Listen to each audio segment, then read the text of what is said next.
नमस्कार दोस्तों, आप सबका स्वागत है आज के इस वीडियो में। इस समय जो है पूरे देश भर में पोषण दिवस मनाया जा रहा है और पोषण की बात की जाए तो सबसे ज़्यादा जो समस्या मिलती है देखने की वो है खून की कमी। चाहे बच्चे हों, बूढ़े हों या महिलाएं हों, सब में खून की कमी देखने को ज़्यादातर मिलती है। खून की कमी को अनीमिया कहा जाता है और आयुर्वेद में इसे पांडुनक के नाम से जाना जाता है। तो खून की कमी क्यों होती है, इसके लक्षण क्या होते हैं और किन घरेलू उपाय से आप खून की कमी को पूरा कर सकते हैं, हम आज के इस वीडियो में आपको डिटेल में बताएंगे। तो सबसे पहले आपको पता कैसे चलेगा कि आपके अंदर जो है खून की कमी हो रही है। तो इसके कुछ लक्षण होते हैं जो आपको आसानी से पता चल जाएंगे। यदि आपके शरीर का जो कलर है वो हल्का पीला या सफ़ेद हो रहा है, या आप में अगर चिड़चिड़ेपन की प्रवृत्ति इधर बीच ज़्यादा हो रही है, थोड़ा सा अगर आपको लग रहा है कि अवसादग्रस्त हो रहे हैं, यानी कि डिप्रेशन में आप जा रहे हैं, भूख कम लग रही है और थोड़े से भी मेहनत करने पे अगर आपकी सांस फूल रही है, तो अधिक संभावना है कि आप में खून की कमी हो रही है। तो ये सब कुछ सामान्य लक्षण हैं जिससे आपको अंदाज़ा लग सकता है कि आप अनीमिक हो रहे हैं। तो कारण क्या होते हैं अनीमिया के, तो ये जानना सबसे ज़रूरी है, क्योंकि अगर हम कारण जानेंगे तभी हम इसका इलाज अच्छे से कर पाएंगे। तो जो सबसे प्रधान कारण है वो है कि न्यूट्रिशनल डिफिशियंसी, यानी कि हमारे जो खान पान है उसमें पोषक तत्वों की कमी हो जाती है, जिसकी वजह से धीरे धीरे शरीर में खून की कमी होने लगती है। पोषक तत्वों की कमी के अलावा कुछ लोग ऐसे होते हैं जिनके जो है आंत में कीड़े पाए जाते हैं, बहुत से जो है कृमि होते हैं, हेलमिंथेज होते हैं, जिनकी वजह से खून कम होने लगता है, क्योंकि धीरे धीरे आंतों से वो खून को चूसने लगते हैं। इसके अलावा जो है महिलाओं में विशेष रूप से जिनको पीरियड इरेगुलर होते हैं उनमें भी खून की कमी होने लगती है। कुछ ऐसी बीमारियां हैं जिनमें खून की कमी होती है, जैसे कि सबसे ज़्यादा कॉमन है थायराइड की बीमारी, हाइपोथायराइडिज्म में खून कम होने लगता है। ऐसे लोग जो बहुत लंबे समय से किडनी के रोग से यानी कि CRF से ग्रसित हैं, उनमें भी खून की कमी होने लगती है। कुछ लोग पेट के रोग से IBS और IBD जैसे रोगों से ग्रसित रहते हैं, उनमें भी खून की कमी होने लगती है।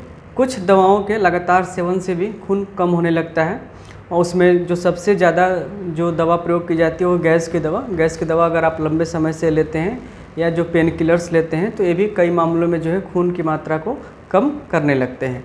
कुछ कैंसर की दवाएं हैं या जो एंटीवायरल दवाएं हैं वो भी, और कुछ जो गठिया रोग होती है रूमेटॉइड आर्थराइटिस, उसमें कुछ ऐसी दवाएं चलती हैं जिनकी वजह से भी खून कम होने लगता है।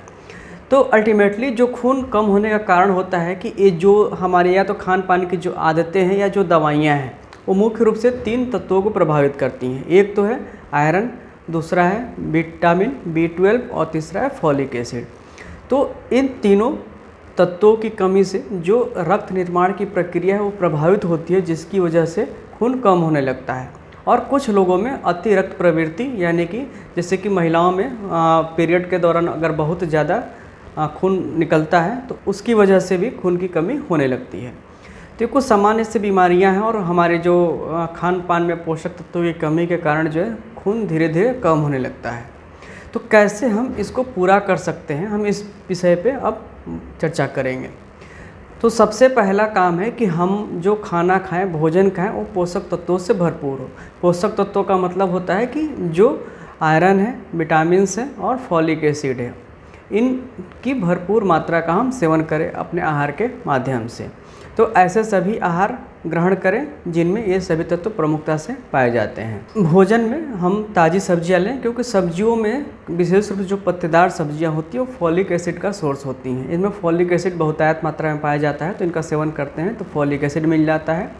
और आयरन की बात करें तो अनार है, चुकंदर है और अंजीर है, इन सब में आयरन भी पाया जाता है। साथ में बहुत से मिनरल्स, विटामिन भी पाए जाते हैं जो कि इनकी कमी को पूरा करने लगते हैं।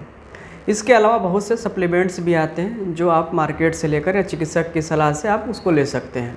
अगर आयुर्वेद की बात करें तो आयुर्वेद में जो अनीमिया है इसका वर्णन पांडु रोग के नाम से किया गया है, और आयुर्वेद में पांडु रोग के लिए यानी कि अनीमिया के लिए बहुत सारे औषधि योगों का वर्णन भी मिलता है। अगर औषधि की बात करें तो पुनर्नवा मंडूर है, लौह के बहुत सारे प्रिपरेशन मिलते हैं। पुनर्नवा मंडूर है, धात्री लौह है, शिलाजत्वादि लौह है, और ऐसे तमाम औषधियाँ हैं जो कि पांडु रोग में यानी कि एनीमिया में कारगर होती है, जिनको कि आप किसी भी वैद्य की सलाह से ले सकते हैं। बिना वैद्य की सलाह से कभी भी आप आयुर्वेद की दवाओं का सेवन न करें।